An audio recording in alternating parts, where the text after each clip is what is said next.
Одмрзнати цени, страф од нивен галопирачки скок, конфузија меѓу светските банкари, дали инфлацијата се намалува, а со тоа и каматните стапки на банките. Што очекува новата македонска влада? Неизградени патишта, конфузија околу изградбата на стратешките енергетски капацитети. Дали во Македонија се создава отпор кон странските инвеститори? Во најново време и кон грчките компании. За сега толку како провокација за разговор со универзитетскиот професор Маријан Петревски во обид на Трилинг да ги отвориме предизвиците кои престојат на идната влада која и да ја формира.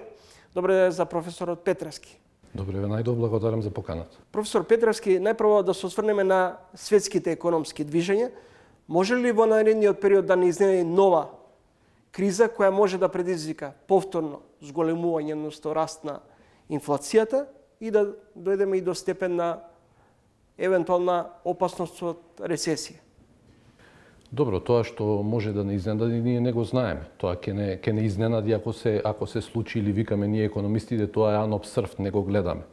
Меѓутоа, она што моментално го имаме во светската економија е, да кажеме, една фаза, би рекол, на излегување од кризата со цените на храната и енергијата, меѓутоа во услови на се уште присутна тензија. Значи, геополитички гледаме дека конфликтот во Украина е се уште активен, конфликтот на Блискиот Исток е активен и е доста интензивен, надополнет со проблемите кои што се однесуваат на Јемен и протокот на стоки низ Црвеното море, така што ризиците се уште присутни.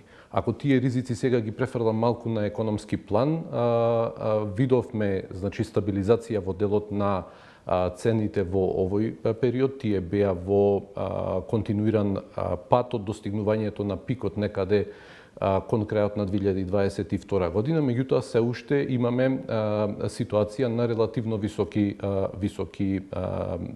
инфлација, што значи дека и намерите на властите и на монетарните и на фискалните власти за стабилизирање на таквите притисоци не се завршени. И со таа приказна претпоставувам дека ќе се бавиме уште некое време во текот на оваа година. Завршува, односно од денеска повеќе не важи одлуката за замрзнување на цените. Завршува и начинот на субвенционирање за струја и парно. Дали ни престои нов ценовен шок? Веќе низ маркетите ги нема оние табли за гарантирана цена. Дали сега компаниите може повторно да профитираат на грбот на граѓаните?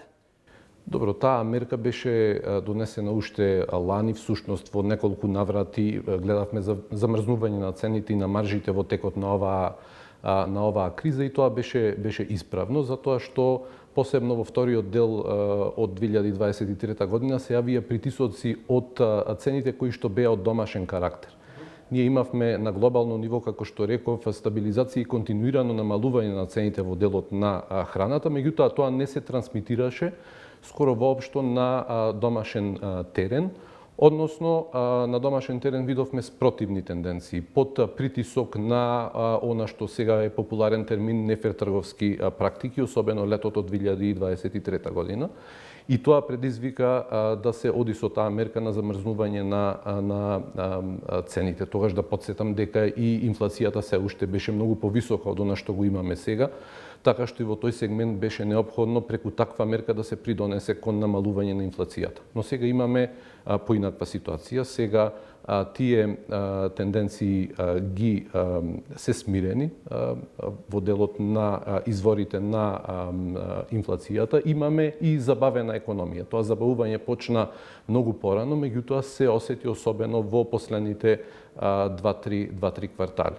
Но така што таа мерка го исцрпи својот ефект. Меѓутоа, се уште, како што реков, имаме одредени ризици. Се согласувам со вас дека останува ризикот дека може и понатаму да гледаме одредени трговски практики, ги викам јас на картелско договарање на цени, кои што ќе значат одреден притисок врз цените кои што сега ќе се одмрзнат.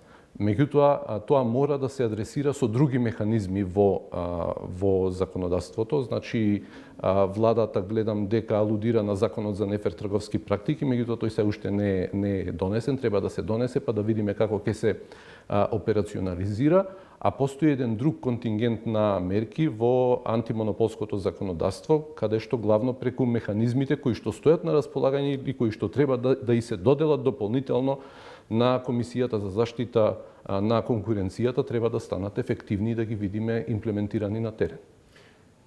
Дали ако дојде до повторно евентуален пораст на цените, тоа дополнително може да ја подгрее инфлацијата? Повторно да имаме раст на инфлацијата? Поради овие променети услови во економијата кои што ги имаме сега, јас не очекувам дека ќе видиме значајно поместување кај цените на производите кои што беа предмет на замрзнување. Тоа не значи дека нема да има одредени поместувања, меѓутоа не очекувам такви турбуленции како што видовме во летото 2023 година. Сепак, ако нешто постои, особено нешто што е вон пазарната логика, тогаш треба да се впрегнат овие механизми кои што ги спомнав. Во еден период ја заговаравте тезата или застапувавте ставот дека инфлацијата кај нас е увезена, но сега ќе бидам попластичен и со една мала илустрација.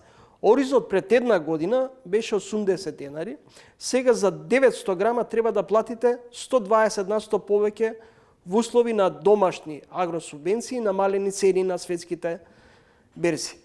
Кој тоа може да го регулира или секој ќе се обиде на некој начин да профитира?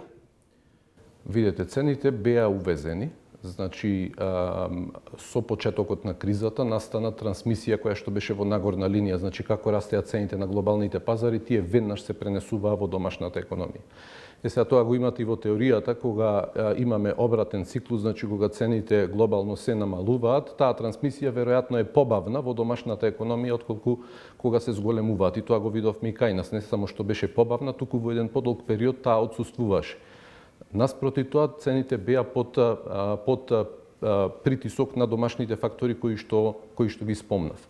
Сега, кај конкретните пазари, битни се секако факторите на понудата, факторите на побарувачката и факторите на пазарната структура. Значи, во крајна линија пазарот ќе ја мечира понудата и побарувачката за одреден производ. Меѓутоа, битно е и кои се играчите на тој пазар. Ако станува збор за двајца големи играчи, не имплицирам дека тоа е случајот со Оризот, јас не знам што се случува на тој сегмент од пазарот, меѓутоа ако има двајца големи играчи, тие ќе седнат на маса, ќе ја договорат цената по која што ќе продаваат и на таков начин ние ќе видиме нереално набилдана цена која што не е рефлексија на моменталната понуда и побарувачка на пазарот. Тоа ќе остави простор властите да действуваат преку механизмите што им се на располагање. Во крајна линија, знаете, битно е какви се општите услови во економијата. Реков, во последните квартали имаме забавување на економијата. Растот е анемичен. Претходната година, 23-та, ќе се заврши со некој раст кој што е околу 1,5-1,6%. За годинава се предвидува раст кој што е меѓу 2,5 и 3%. Тоа е анемичен раст, бидејќи потенцијалот на оваа економија е проценет на 4-4,5%. Значи, ние оперираме значајно под потенцијалот. Тоа значи дека можеме да произведуваме повеќе, ама не произведуваме. Сме во таква фаза под потенцијалниот раст.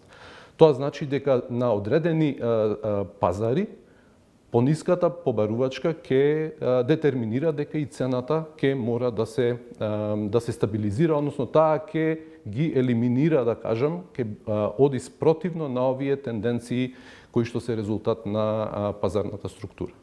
Финанстинг во својата анализа оценува дека замрзнатите цени беа погодни за побогатите, некои остануваат и натаму високи во малопродажната сфера, иако во веројатно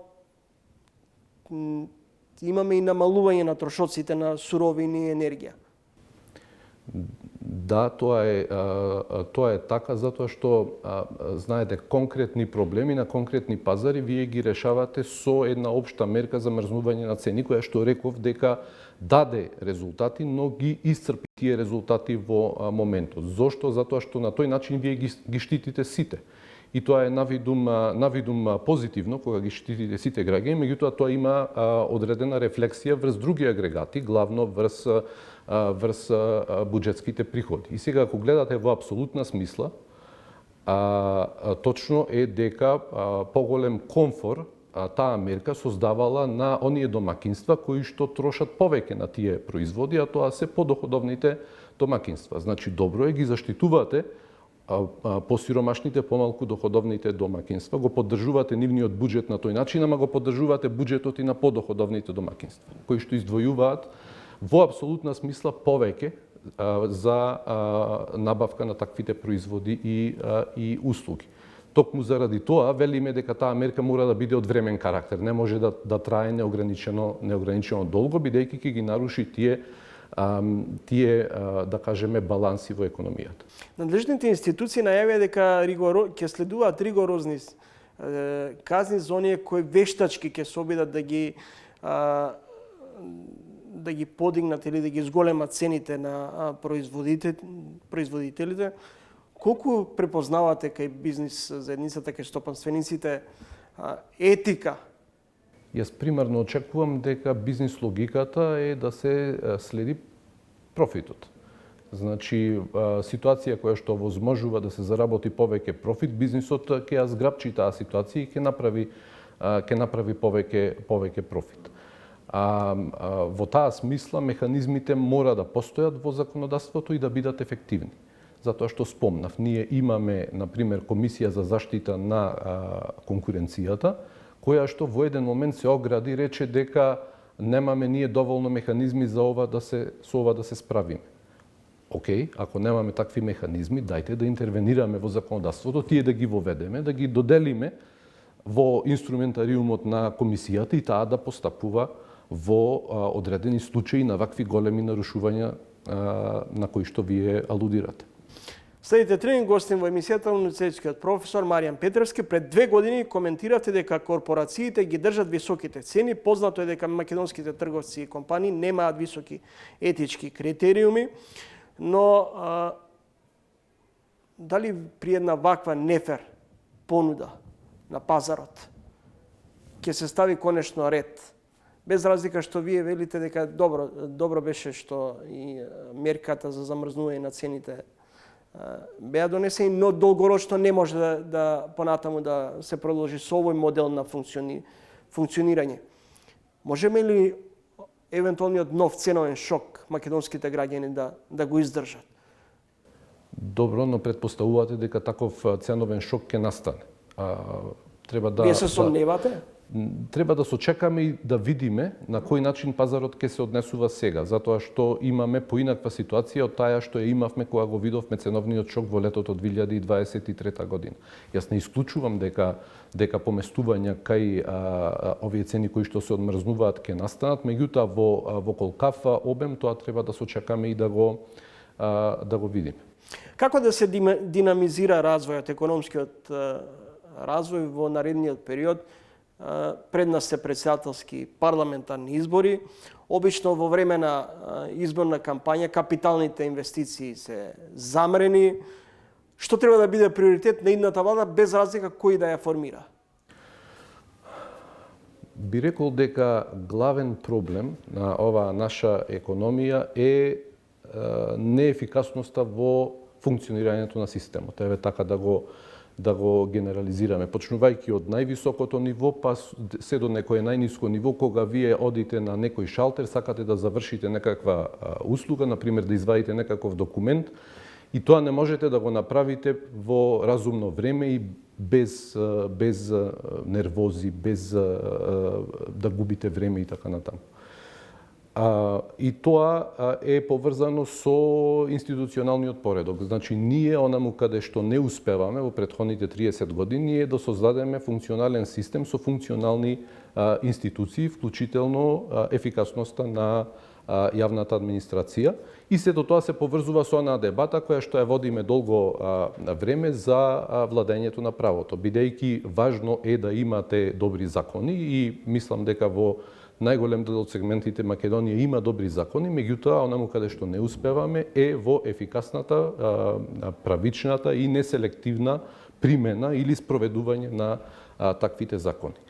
Мислам дека просторот тука нешто да се направи од страна на новата влада, без оглед кој ќе ја формира таа нова влада, е многу голем. Тоа треба да биде примарно како основа за економскиот раст и развој, за благосостојбата на граѓаните, социјалната кохезија и така натаму и така натаму. Сега, ако одиме малку подлабоко од тој, да кажам, генерален приоритет, тогаш во различните области веќе земјава има добро дефинирани приоритети. Например, во економската сфера ние имаме програма за економски реформи, која што дефинира приоритети во разни области. Ефикасноста на секторите, дигитализација, државната помош, справувањето со сивата економија.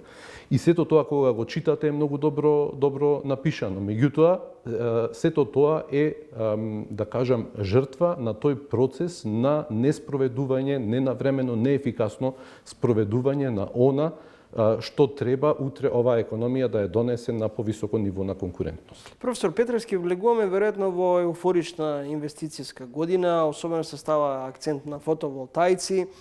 Овој период актуелен е Чебрен, потоа имаме гасната централа во Скопска железарница.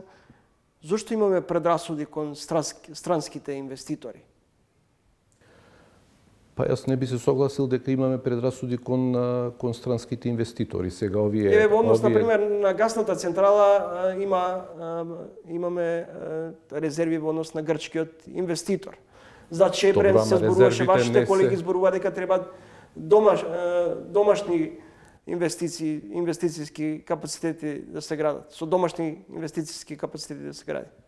Не мислам дека резервите таму се во однос на тоа дека инвеститорот е од Грција. Мислам, ние знаеме дека грчките инвеститори се едни од најголемите и први од независноста во оваа економија. Мислам дека прашањата во тој сегмент, во делот на Чебрен, кој што сега е завршена приказна во моментот, и во однос на гасната централа се однесуваат на делот на енергетската независност. Дали оваа земја треба да влезе во такви проекти каде што ќе биде повеќе зависна, еве да кажеме, од странскиот капитал. И мојот став тука е дека ако тоа ние можеме да го направиме сами, да, треба да го направиме сами. Меѓутоа исто така треба да бидеме самокритични, да видиме дали можеме такви капацитети. Сега не е неопходно, јас аргументирам за тие проекти во сферата на енергетиката, меѓутоа генерално било кој проект ако можеме да го изведеме сами и финансиски, меѓутоа и во смисла на административен, па ако сакате интелектуален капацитет, во ред, најдобро е тоа да го направиме сами, меѓутоа често не можеме. Над половина милион граѓани живеат под прагот на сиромаштија. Анкетите покажуваат дека таа е највисока во Европа со 22% од населението. И партиите во изборната кампања веројатно ќе излезат со своји проекции, најави, ветувања за зголемување на плати, пензии, економски раст. Колку реално може да очекуваме подобрување на економско-социјалната состојба во државата? Видете, основата на подобриот живот е ние да произведуваме денес повеќе од вчера или утре повеќе од денес. Значи, тоа е вака во слободен стил кажано концептот на продуктивноста. Значи, колкава ќе биде мојата плата и колкав доход јас ќе имам од животот, зависи од тоа колку работам, а колку работам и колку ќе можам да заработувам, зависи од моите вештини кои што сум ги добил низ процесот на образование и низ работното искуство. Но сепак зависи од степенот или висината на платата. Ако платата е ниска, хипотетички кажано, што би било мотивот за вработениот да допринесе за развојот на една компанија, да речеме? Видете, платата е секако покрај ова што го кажав и одраз на пазарните услови. Значи, една друга анкета говори дека, например, моментално или претходната година, 2/3 од притисокот што го гледаме кај платите бил резултат на моментално присутниот недостиг на квалификувана работна сила на пазарот, а во 1/3 бил резултат на владините политики во делот на минималната плата. Така што ако го сведеме на ниво на индивидуа, едно лице има вештини кои што пазарот ги бара и може да ги понуди, тогаш тие вештини на крајот на денот ќе бидат вреднати преку соодветна плата. Најеклатантен е примерот со професионалците во IT индустријата кои што седат во Македонија, ама се надпреваруваат глобално и можат да остварат високи плати.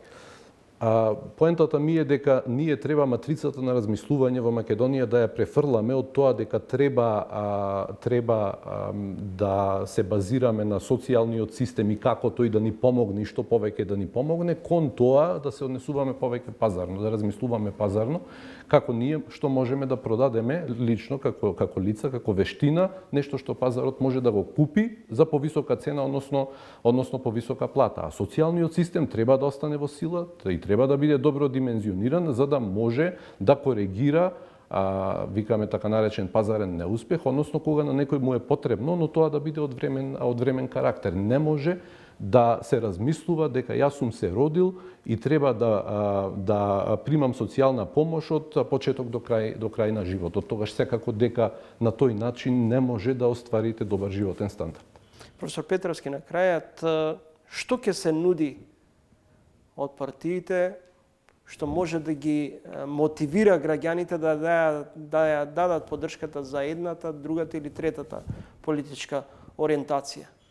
Видете, економски ако зборуваме, јас очекувам дека ќе се нуди се и се што и главно во сегментот на платите, на пензиите, на социјалната помош што ја спомнавте, бидејќи тоа се беа и остануваат пропулзивни теми за граѓаните, меѓутоа исто така забележувам и тенденции на така наречено освестување.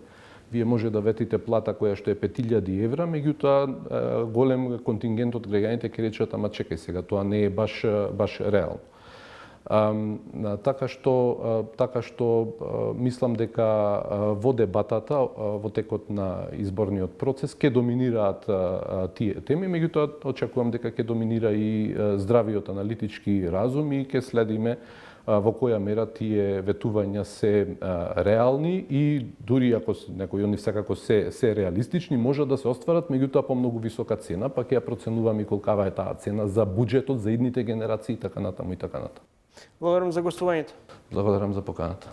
Следете разговор со универзитетскиот професор од Универзитетот Американ Коледж Маријан Петровски.